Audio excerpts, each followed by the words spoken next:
Welcome to His Story, Our Story, a fresh podcast series of interviews, testimonies, messages and anecdotes where a range of people from all walks of life share their journey as they've travelled with Jesus.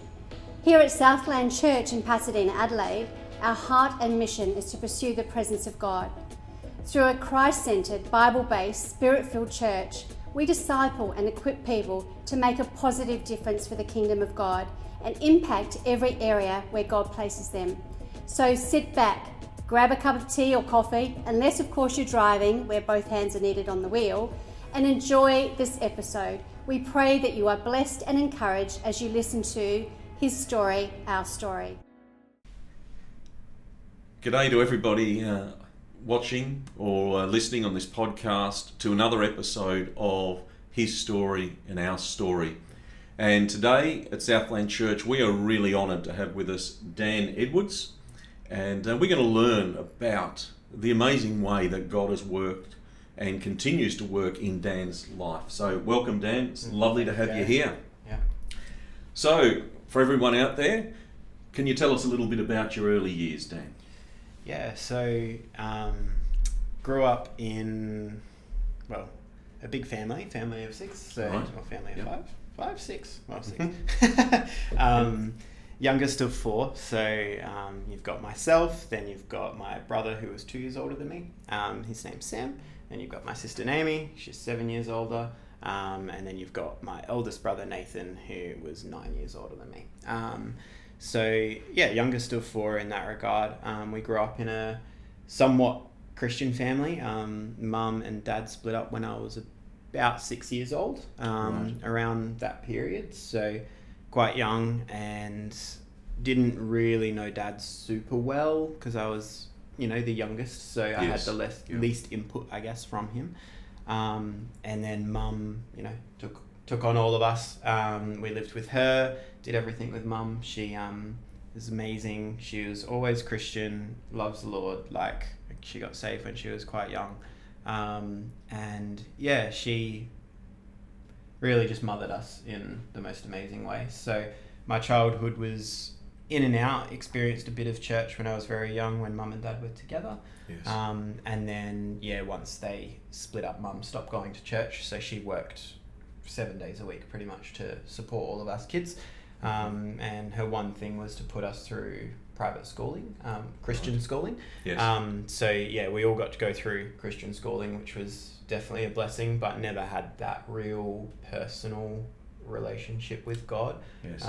Just from not being, connected into church or anything like that. So but she'd pray over us every night, and were very aware, I guess, of how God would work and what faith means and all of that. Just never a personal relationship in that way. So that kind of paints a bit of the picture of what it looked like for us in those early years. Okay. Yeah. So you're saying, I'm getting it with your mum there, and obviously you were still seeing your dad, I'm assuming, on weekends or something like that. Yep. Something that we often hear in the media these days, and certainly we've seen it in ministry, I've also seen it as a teacher in the classroom as well, is the importance of a role of the father. Yeah. And from what you're saying there, certainly your father, it sounds like, would have been less involved in your life. How did that void get filled? Yep. What happened there? Yeah, so I think a lot of it was definitely my eldest brother Nathan. He very much kind of stepped into the role, especially for me and my brother Sam, being so much younger. And he was not a dad. He was still a teenager figuring out his life and all of that. It's just we had that big age gap, so there were just little elements where he'd help mum a lot.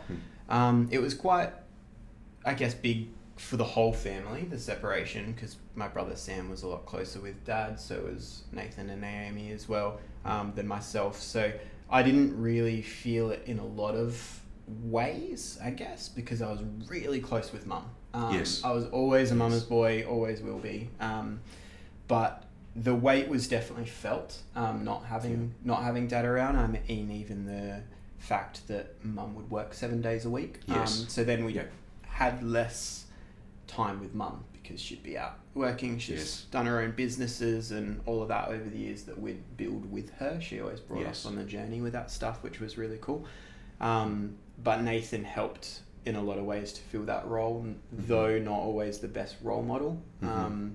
In a lot of ways, it was still, he was there. He was that father figure. So love my dad, all of that, still have a great relationship with him now, and whatnot. But often the kids would go over on the weekends. A lot of the time I wouldn't, just because I never felt comfortable myself. Typically I'd only go if my sister did. If Naomi went, I'd go with her. But yeah, things are a lot different now, which is really, really cool. God's worked amazingly in that space. But yeah, it was hard, especially seeing friends have, your mum and your dad and seeing that. But mum did very well at filling both roles as well. Being mum and dad, she really, she's incredible. Yeah. Do you think Nathan felt a burden looking back of being the sort of pseudo dad as a teenager? Yeah. Or not? What's your reflection on that? I think he really dived into it. I think he was always just so loving and caring in that way, so he really just dove into it, and I don't even think he realized, I think it was just second nature that he did just to help mum. It was always about mum. I think that was more the approach, being less about us kids and actually being, how can I help mum with what she's got to do? So that's kind of where I think that went. So we've got you and obviously your siblings and mum living, working hard, paying your way through your schooling, doing your best to survive. And then in 2010, life suddenly changed, and I would say changed forever. Would you like to take us on that journey? So we go back to 2010, kind of painting the scope. Mum had her own business doing like Australiana products, so body products, all of that. So she'd do markets and whatnot. So it was actually Valentine's Day, so February 14th in 2010. And mum was out doing the markets. We were home at the time. We had my cousin Matt living with us, who absolutely loved those years. He was the same age as Nathan, so older cousin had have moved over and he was living with us. So it was myself, my brother Sam and Matt at home. Nathan had have just left. It was a Sunday as well for the day, and Nathan had have just left on the Friday for an overseas trip with an airline. He was an airline hostess on an overnight stay in Thailand. So we were kind of just going about our normal Sunday, which was usually run amok, mess up the house. Mum would be out for her market, so we'd always just have a bowl, especially when Nathan was there. All of us would just do random things and find joy, but we were all sitting in the living room playing PlayStation, so Sam, Matt and myself, and there was a knock on the door. And at the time I was 15, so I was 15, Sam was 17. Had that knock on the door, and Matt went and answered the door, and just told Sam and I, just stay, I'll go check. So he went out, checked, and we peeked out the window to see who was at the door because we weren't expecting anyone. Saw a police car out the front, or I think 2 police cars out the front, and Matt was standing there talking to the police, so he was there outside for quite a while. And at this point, Sam and I didn't really know what to think. I remember feeling worry and anxiety kind of hit me straight away. And then Matt came in and said, just don't worry, all good, everything's okay. Little did we know he had called mum and told her, get home. And, she came home to Marion from the city in probably what felt like 10 minutes. Just left her stall and got home, and mum burst through the door just sobbing. It was just, overwhelming in that way, seeing her come in, and she hadn't been told anything yet. Police came in and got us all to sit down together, and that's when they told us that Nathan had been killed. So mysteriously fell from a balcony or a walkway over in Thailand. Fell 3 stories. So that moment was, can still picture all of it. Remember every bit of it, but just remember being there with Mum and Sam and Matt, and Mum has no idea how she got home safely. It was just the protection of God, because she couldn't even see the road. And so that's what occurred on that day.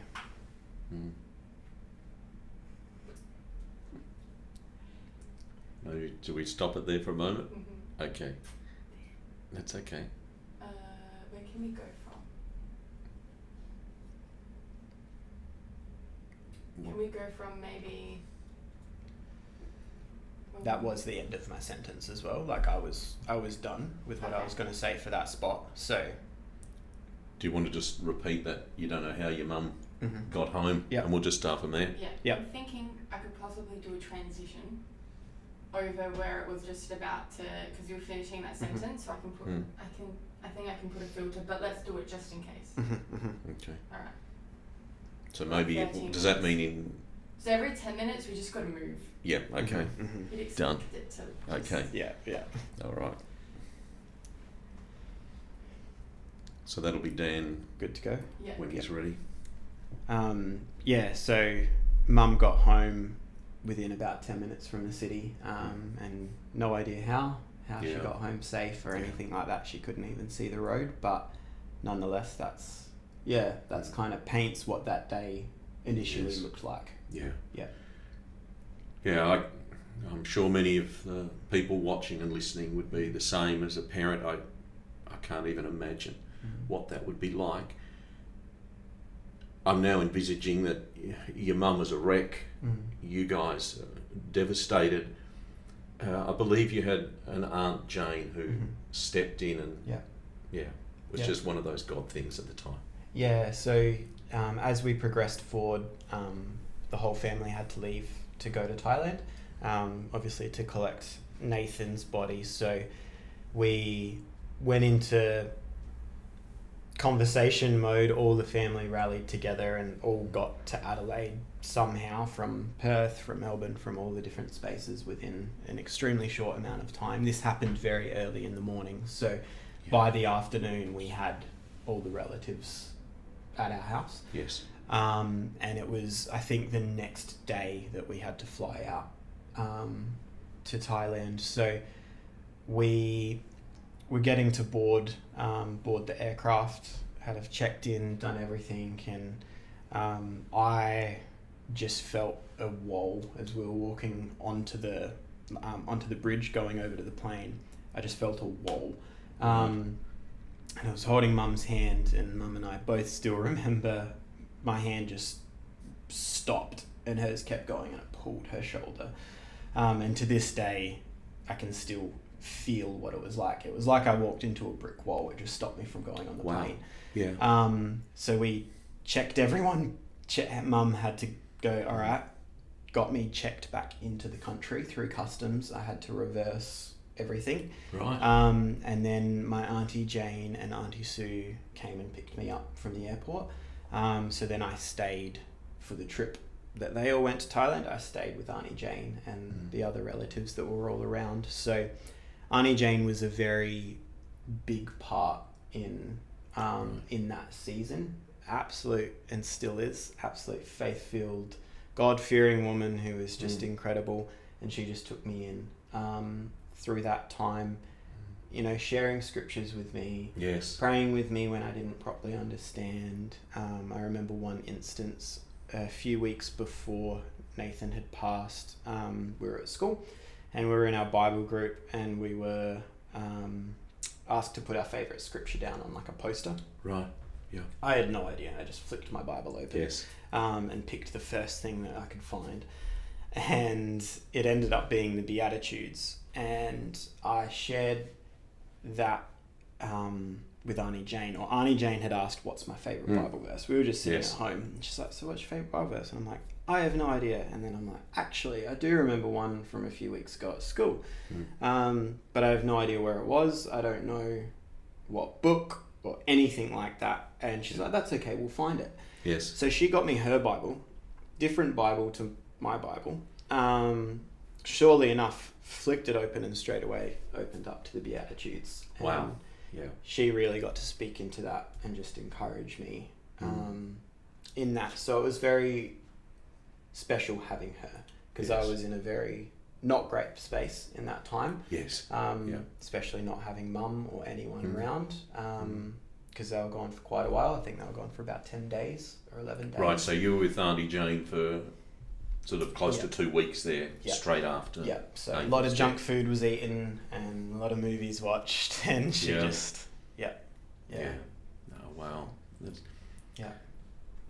So obviously your mum and siblings return, and there's a funeral, all of that stuff happens, and I observe this at times, just with just ministry in general, but also my own life, that often when there is a tragedy and a trauma and there's a funeral involved and that we're experiencing loss and grief, there's a lot of people around, and we can almost go on adrenaline and support for a few weeks, but then it appears like life goes back to normal. Everyone else goes back to what they normally do. They still care for you and love you and pray for you, but it's like their life goes back to normal, but you're left in this valley where you know life is not the same. Yeah.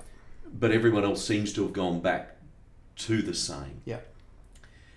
How did you cope in those months post funeral? Yeah. How did you move through that valley of trauma? Yeah. Look, when I look back, a part of me goes, well, I didn't, and we kind of didn't as a family for a lot of it. We completely stopped going to school for a really long time. So it was, I think Naomi was finished with school by that point. It was still Sam and myself in school. And we completely just stopped going. We, for a good amount of time after, we weren't really eating or drinking or anything like that. It was just that weight. And we went from, you're exactly right, that adrenaline of having everyone and sharing in such community, and the family was just so strong and unified in that time. And then it very much did just go back to nothing. We still had a lot of connection with them. And I think in that period, Mum filled a lot of our time doing mini holidays places. Yes. And she just wanted to get our minds off things. So we'd go to Queensland and do all of that. And they were all very Band-Aid fixes, I guess you could say. They were incredible and memories that we will never forget. But I think for me, it went very deep. I started battling very heavily with suicide. Right. And that was getting to the point where I couldn't shake it. So, those thoughts would come daily, many times a day, at any moment, which I know pretty well our whole family battled with to some form of degree within that time. Can I just stop you there? Yeah. How did you cope with that? Because at this point, I know you're not in the same place of faith that you are now. Yeah, correct. How did you cope with those feelings when you're a young person and you're facing those thoughts of suicide? Look, I didn't really. Right. I think I alluded to with Mum here and there, and would very much share. Mum knew exactly where we were at. She never knew the depth of how far it was going for me, that those thoughts were getting as invasive as what they were. Yeah. And I don't think I really coped with it. It became very oppressive. And Mum started us seeing a grief counsellor. Started me seeing a grief counsellor. So her and I started going. So your mum recognised this, you'd shared with her, or she saw it, or both? Yeah, she definitely just knew, because I think the big part was she was experiencing quite similar things. So she, was like, cool. And the school helped organise it as well. The school were amazing. They helped us so much. Went to Emmaus Christian College, and they were very hands-on with Mum. I guess we felt it less because we weren't direct, but with Mum. So they organised us to see this grief counsellor. Right. And in that time was kind of where I had my first encounter with God. And so we would go into the city. So Adelaide, into the city, and we'd park on a side street, go in for our session. And the grief counsellor wasn't really getting very far, specifically for me. It was, and the grief counsellor knew it, that the trauma was, it needed to be something so much deeper than just a grief counsellor. So we pulled up one day, hot, beautiful, sunny day, not a cloud in the sky. Mum would go in for her session, and I'd sit in the car and just wait. And this was kind of that tipping point moment for me. Right. I just cried out to God, and I said, God, if you're real, either show up or I'm finished.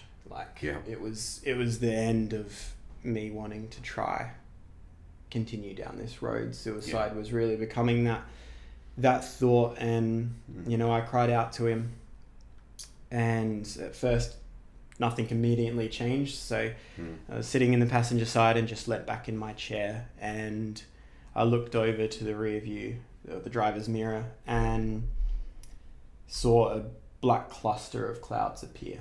Wow. And I looked and turned back to see if they were in the sky, and they weren't. Could see the exact spot, and they weren't there.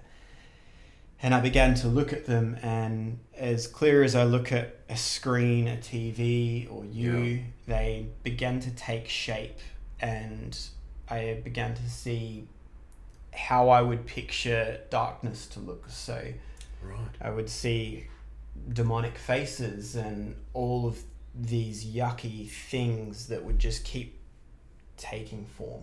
And in that moment, I was filled with the most fear I've ever felt in my life. I was shaking, I had snot, I was crying, it was ugly. And immediately I just said, God, why are you showing me this?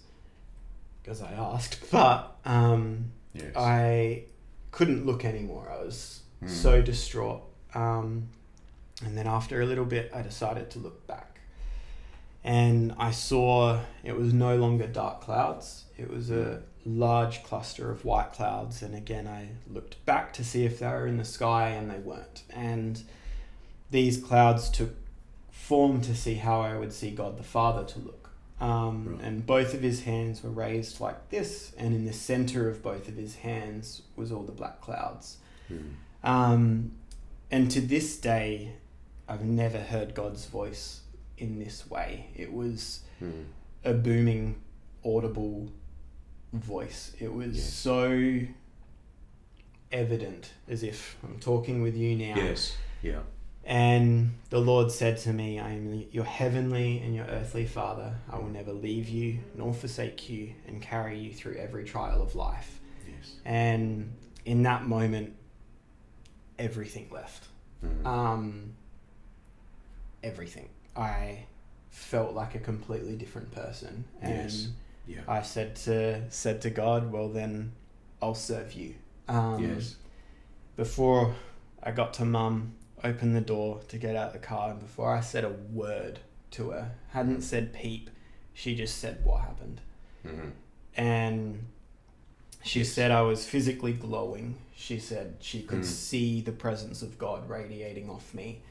And I said, I'll tell you when I get out. Went in, told my grief counsellor that exact story, and she spoke to Mum after and said, I don't need to see him again. God's beat me. God's beat me to it, pretty much. And then shared with Mum. So that was really that was what got me through.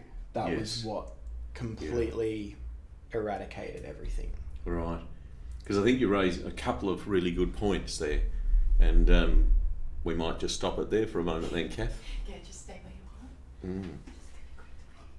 You're right, I'm just going to grab a drink. Yeah, sounds good. Now, do we need to wave around in that, or is it going to be another No, set? this is another 30 minutes. No, with the lights. Oh, yeah. Great idea. All the movement.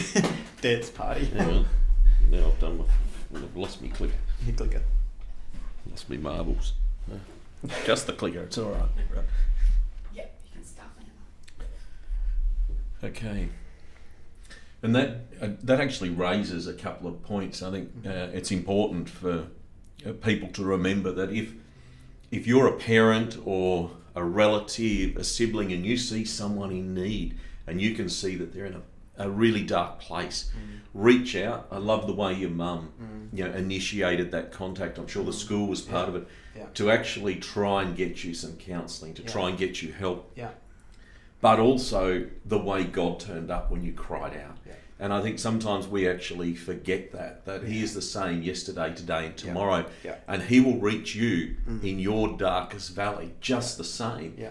And it's so in amongst this grief and the trauma and the tragedy of this, it is again another amazing testimony of God turning up in amongst the hurt and the pain. Yeah. And it is actually encouraging. And I do hope that people are encouraged if you're facing similar sorts of trauma, and you're in a similar spot, reach out to God. Call out to God. He is faithful. He is Abba. He loves us. Our Father God. And, so how did it go from this point? Because now I've got this image of you. You're in the car. You're in the city. But now your faith journey's totally changed. You've moved from God, are you there? And I think you might be a God. I'm not sure. I've learned a bit about you. I've read the Beatitudes. To suddenly now, I know there is a Lord and God who loves me in amongst this trauma. What happens in your faith development now from that point in the car? Yeah, so at that time we were in and out of church. We were at Edge Church, so the West Campus at that time. We had my brother's funeral there, and we were kind of connected, kind of not connected at that point. However, after that experience, it was going to be there all the time. And my youth pastor, his name was Chris, and we had a handover. So my first youth pastor was Ben, and at that time my brother and I started going a bit more. Right. And then there was a transition from Ben over to Chris, and Chris pretty much, Ben pretty well said, these boys, take care of them or you'll be answering to me. He was like, amazing. And Chris really, really just completely took me under his wing, and still in contact with him today. And praise God. He really, really went for that discipleship journey. We were hanging out many nights a week. Some weeks we'd be at his and his wife's house 3 nights a week or something. Wow. And he just went all in, just to really disciple and do that journey. And he saw the need, and we got very plugged in at church, and that became that really became just everything to us. So that Sunday after the experience that I had, I gave my life to the Lord, and I'm like, pretty sure I've already done this, but I'm doing this again. Like really inviting the Lord in, and obviously sharing that with everyone around, and sharing that with Chris, and doing that journey with him. And so I think that's what that started to really look like, is getting connected in a church family that Now, so this journey's now, and no doubt your mum is greatly encouraged by this. Now, I believe you guys attended a Hillsong conference at some stage in this journey now, and that also impacted you greatly. Would you like to share that? Yeah, so we started, I can't remember what year it was, if we went in 2010. I think we might have actually gone for the 2010 conference as the first one. We got, I think, the whole family together and went that year. But the year...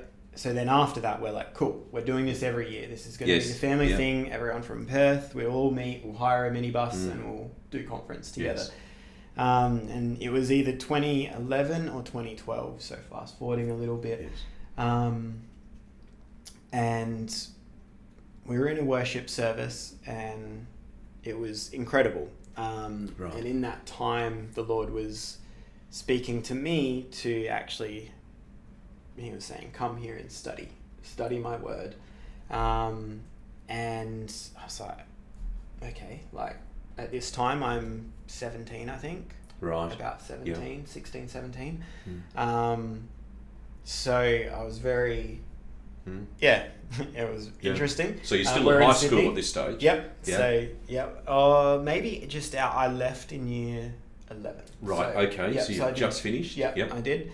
And I had have started trying to do a bit of Bible study through Harvest online. Yes. Tried to do that. It didn't work out too well for me because I wasn't prepared to do any kind of online study as such a young person. But started that journey, and this conference. So the Lord was really speaking to me to come and study, and in that same service at that same time, Mum was just down the road from me, and the Lord was speaking to her that she has to let me go. And the Lord just kept giving her that word that you have to trust me and let him go. Let him go. And at this point, we had had no conversation together about me studying or anything like that. And then afterward, we spoke, and I shared what he was speaking to me. I'm like, Mum, I think I need to come to Hillsong and study. I think I need to do Bible college. And she said, and I need to let you go. And we shared in that, and it was a beautiful moment together. So we inquired further and did the planning, and I think it was a year or two from that day that then I left to come study. So it was remarkable. And she was still in Adelaide at this point? She was still in Adelaide. Wow. So it would mean me moving to Sydney, Right. all by myself with no family over there or anything like that. Okay. So I'm curious, as a parent, and for your mum, she sounds an amazing lady. She's just gone through this trauma of losing Nathan. Yeah. And then you're going to Sydney. And I know they're not the same, but it's another child that is going to be leaving in that sense. Yeah.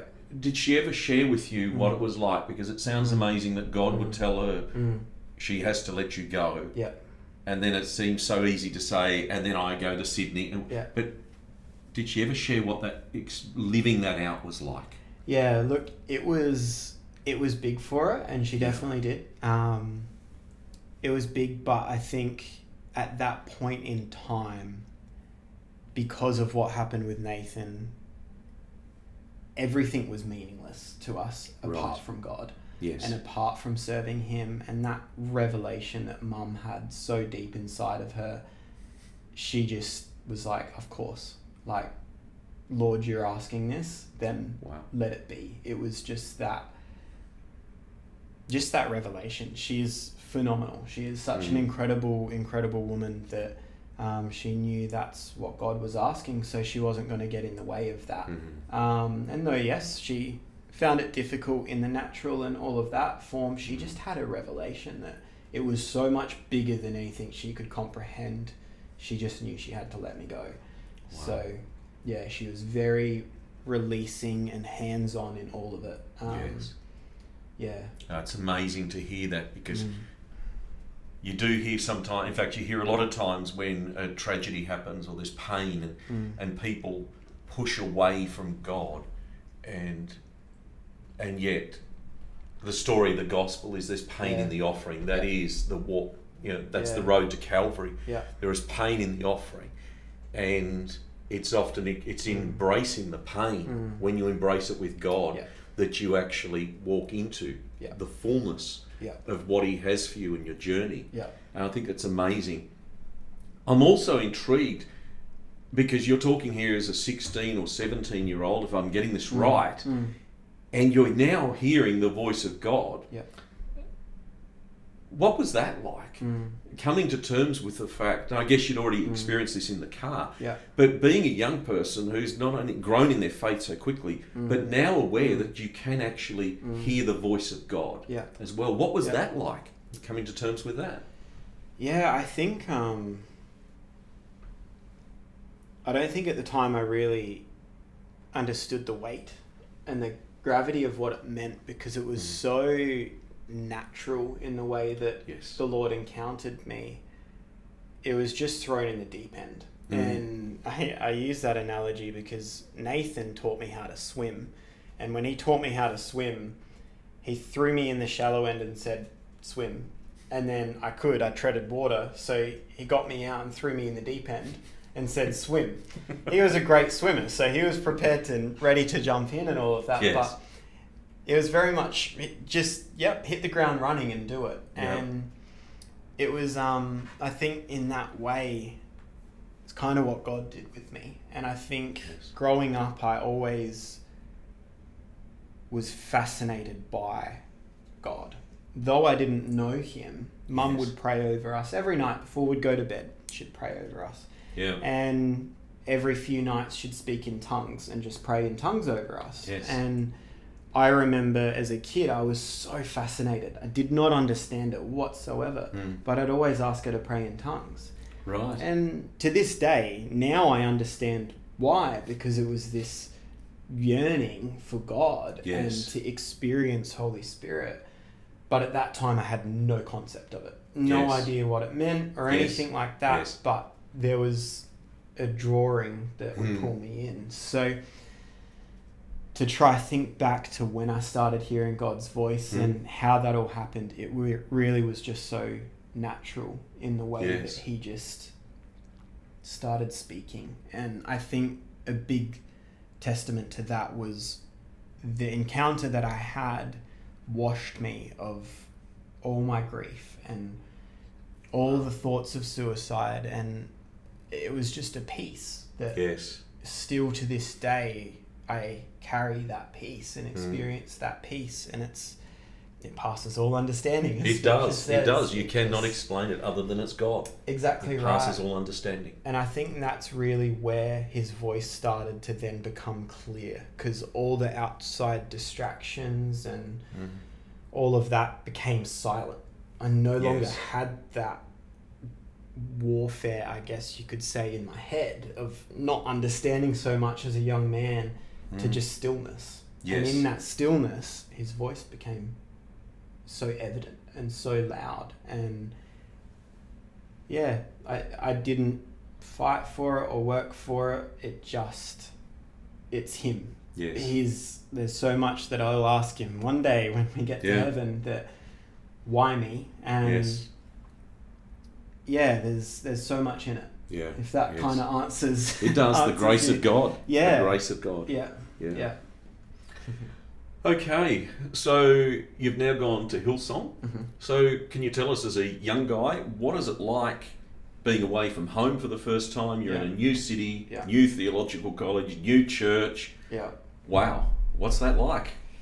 Yeah, it was a whirlwind in the best possible way. I think really just hit the ground running with all of it, because it was just that hunger and thirst to just experience God and go all in. And I think that's what really carried me through it, all the little bits and pieces, you learn how to do your washing and cook for yourself and get better as the time goes on and whatnot. But Mum came over with me, helped me get settled in, and spent probably the first week kind of getting me sorted and that sort of thing. One of my older cousins, Shannon, he was also there at the time, though he had been in Sydney for a bit, so we're very separate from each other. He had finished college already and was moving on to other stuff, so saw him quite a bit, and it was very helpful having him around, because we did spend a bit of time and whatnot, and he gave a few tips and that sort of thing along the journey. But we really just navigated it as it went, I think. A lot of new people. I think that's the biggest blessing of it, is everyone's coming from different countries or states or whatever. Like, it's an international college, so you're meeting people from everywhere around the world who are in the same boat as you. They've all got no clue what they're doing. You're all similar age to each other, so that's a blessing in and of itself, is you kind of learn together. You learn in community. You're in college housing, or I was at least in college housing, so that gets organised by Hillsong. Then you kind of get thrown in a mixed pool of people. And all of that just really figures itself out along the way. Right. Yeah. So did Hillsong Church, because I assume you went to a Hillsong Church on a Sunday. Yeah. So did the church itself then have to spend a lot of time integrating all these new people, or was it sort of done because through the college itself? Yeah, very much through the college itself. So each week you'd have, your classes, and then you'd like lectures, and then you'd also have your like smaller groups that you'd go into, so your tutorials. Yes. And that would be a small group, and you'd have 20 people or so in Right. your tutorial. Yes. And they really were the ones that would become your family. So that aim for them to all be like same age and that sort of thing, the best they could cater to that. Yeah. And then you'd all get together. So that made the community aspect very natural. Yes. Because you'd then go Yeah. hang out after class and Yes. do all those things together. Yeah. So it was very cohesive in the way that you all get connected, and lots of events, like little things. They'll do barbecues and this sort of stuff to get everyone Yes. in the flow. But yeah, everyone's there to meet new people, so you kind of just it all happens very seamlessly, funnily enough. Yes. Yeah. Wow. Yeah. Okay. So, looking back at that time at Hillsong, what are some of your best memories? And I guess something I'm interested in is, how did they help to develop these spiritual gifts that clearly you had? Yeah. And I know that, I guess, from the other ends, I know about your prophetic gifting. Yeah. How did that look at Hillsong? Yeah, look,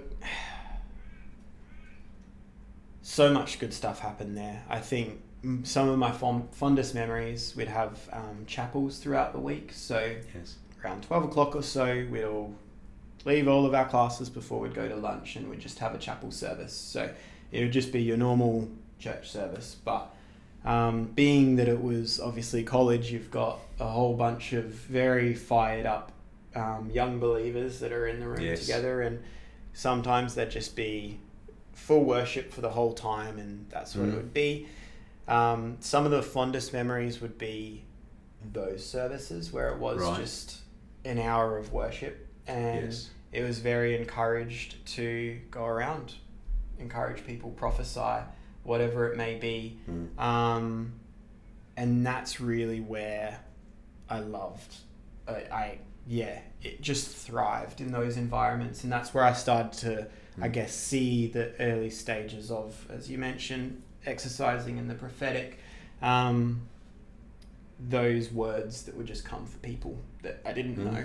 Didn't even know what country they were from, but you'd just walk around the room, and you're talking about a room full of 600 to 800 students all together. So it's no small crowd. And that would just be it. So they were some of the fond memories. I think the Hillsong conferences were just absolutely phenomenal. You'd be put on a team and you'd serve, and just heart and soul, you'd just see how God would work through those conferences, the connections you'd make with people, the conversations that would be had where Holy Spirit would just, you've got a stadium of 30,000 people, and ways that the Lord would work to just tee you up at the right spot with the right person. And seeing that was really, really amazing. I think there's a lot in it that you just experience God in his fullness, and just go head in, and if it gets a bit difficult or anything, you go with it. You got people there with you, and you learn along the way, and that's really what they would encourage. Is learn, like, this is a safe environment. We'd have our preaching classes or these sorts of things. They're like, this is a safe environment. So if you're going to get it wrong now. Like, go for it. Go heart and soul, because we're here to learn together. And I think that sort of a environment was really fostered to just feel safe. And just let God be God. So it was really special. I know you had a great time at Hillsong and all that, but I believe that wasn't the only great blessing in that era. Tell us about Paige, your lovely wife. So Paige and I met through youth group at Edge. So when we were still here in Adelaide, we did the classic youth leaders together, and all of that sort of thing. So for a very long story, cut short a little bit, I liked her, she didn't like me. Good times, and then we were pretty well best friends, really close. And then I did the move to Sydney. So after that move, she was very much expecting us to just lose contact, and the friendship would drift away because she's moved around a lot in her life. Can I just stop you there? Yeah. So you liked her, and you're now moving to Sydney. How did you feel about that? Because generally speaking, most people think if you move away from someone, there's less chance of anything happening in the natural. How did you feel about that as you're now moving to Sydney? So you're not only leaving your mum, the family, but Paige as well. How did that all go? Yeah, look, I think I very much had a word from God, and I saw him, and the Lord just said to me, it's up to you. It's your decision. You decide whether I choose to pursue Paige and hope that one day she changes her mind, or should I not? I just had that piece of, I trust you. Like, it's your decision. So with that, I decided to continue waiting and see what would happen with her. So moving to Sydney, I really didn't second guess anything in that way, because I knew that's where God called me, and I knew I still had a lot of interest in Paige, and I guess my thought was, well, there's nothing stopping her from coming later, or anything like that. And I think it helped as well because she didn't have the feelings reciprocated. So, you know, as much as I liked her, there also wasn't really anything to hold on to, as we didn't have that relationship. So, so moving, I then kind of transitioned to that period, and I was like, well, I'm not going to stop being your friend. I'm not going to stop talking. But she's moved around a lot in her life, so she was very much expecting our friendship to just dwindle away like has in past. However, it very much didn't. We kept in contact very strongly, and we'd talk nearly every day. And it was sort of the moment of absence makes the heart grow fonder. She kept hearing about everything I was doing at Hillsong and kept just being in contact with me, and it just hit her. She was like, I want to be with him. Well, that's a great example, I think, for everybody, you know, viewing and listening to this too, that when Jesus says, you know, seek first the kingdom of God and his righteousness. And that's literally what you did. You knew where you were being called, you followed his voice. And God takes care of the rest. And I think that's a great testimony for us to remember as we go forward in our lives as well. Keep him first and foremost. He's got to be central to everything. I think it's amazing. So, what happens now with Paige? You're studying, you're in Hillsong, she's still over here, long-term relation or long-distance relationship. Something's now clicked with her. What happens next? So we, I guess, just did that journey of long distance relationship. Eventually we started dating, and then it was a cool season. It was honestly, we're both really thankful for it still to this day, because you got to learn to communicate, and communication is very important in any relationship. So that long distance really taught us to communicate well. And she was in Adelaide for about a year and a half, I think, that we did long distance for. And then she felt on her heart to come to Sydney and do Hillsong College as well. She was working full time at that time in a corporate company, and she was just like, what am I doing? I'm fresh out of school and I'm working in a corporate company. Like, what's the point? So she really felt that on her heart to move to Sydney, and she did, as I was in my last semester, I think, of my second year of the Hillsong College side.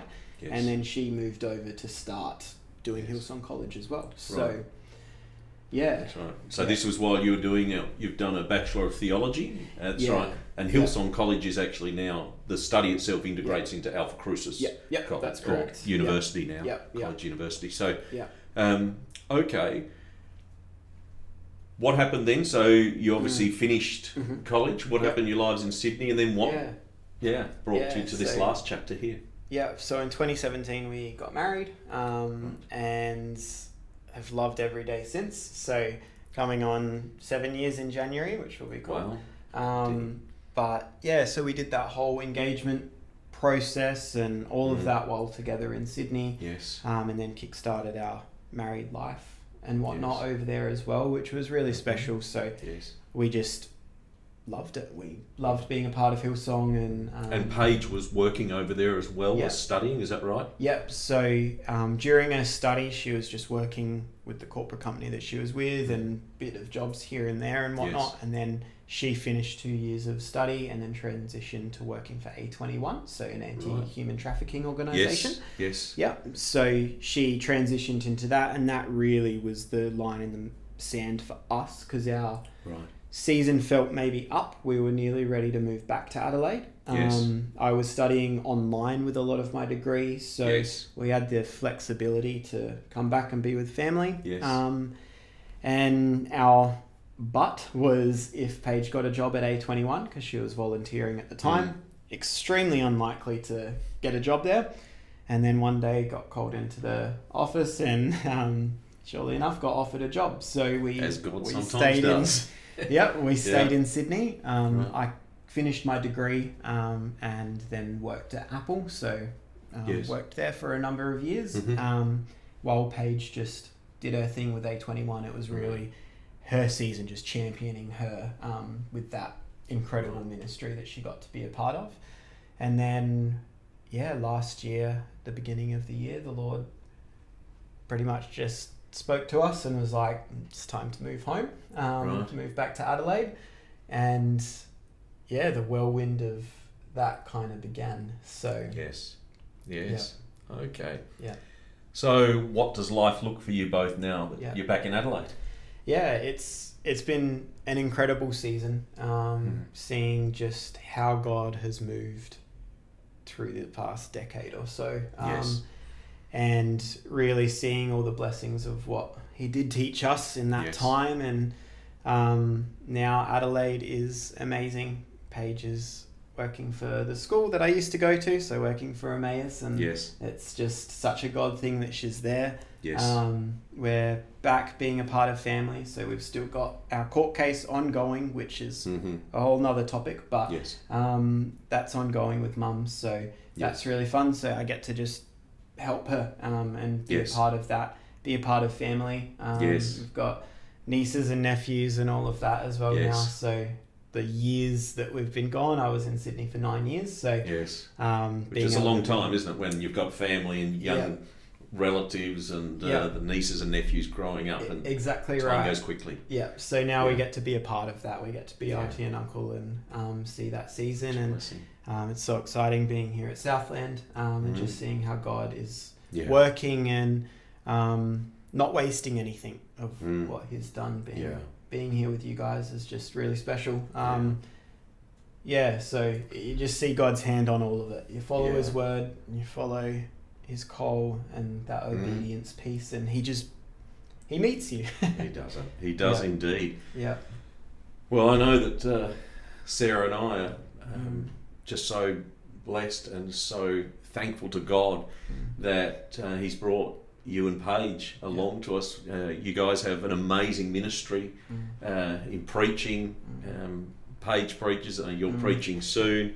Your work with the young adults and support there has just been amazing, and your prophetic gifting, we see that in our Sunday services, and we don't have to look far to see an amazing anointing over both of you, and we can see the hand of God working on your lives, and we can see God working in you. You're an amazing blessing. And so I just want to thank you, not just on behalf of Southland Church, but everyone here in this community that you touch. Thank you so much for what you do and allowing God to work through you guys so freely. And thank you for sharing today and and just sharing your story on His story, our story. Bless you. Thanks, Gary. Take care. Thank you for joining us today for His Story, Our Story. We hope you've enjoyed this episode and have been encouraged and uplifted.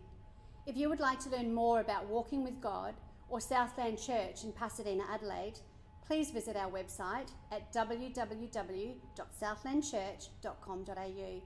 To be notified of future episodes, follow us on Spotify or the podcast app. To connect through YouTube, click the subscribe button.